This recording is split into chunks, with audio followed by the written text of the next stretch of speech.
আপনারা দেখছেন Shoaib cartoon TV.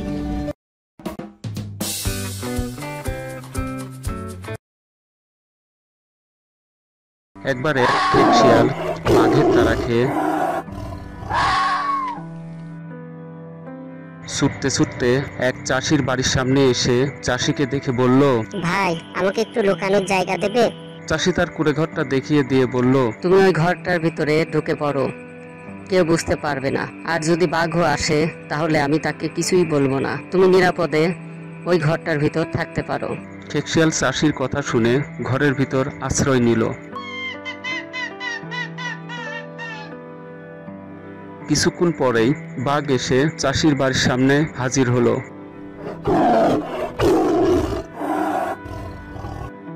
চাষিকে দেখে বাঘ বলল, এই বেটা, তুই কি এই পথ দিয়ে কোনো শিয়ালকে যেতে দেখছিস?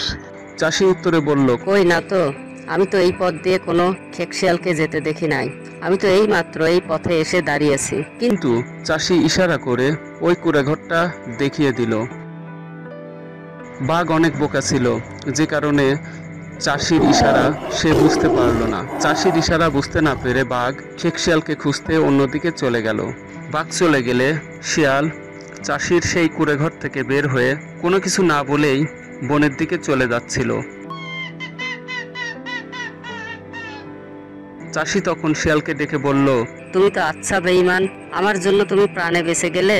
আমি তো বাঘকে কিছুই বলি নাই। যদি বলতাম তাহলে বাঘ তোমাকে মেরে ফেলতো, অথচ তুমি আমাকে কিছু না বলেই বেঈমানের মতো চলে যাচ্ছ। যাবার আগে একটা ধন্যবাদ জানিয়ে যাওয়ার প্রয়োজন মনে করলে না।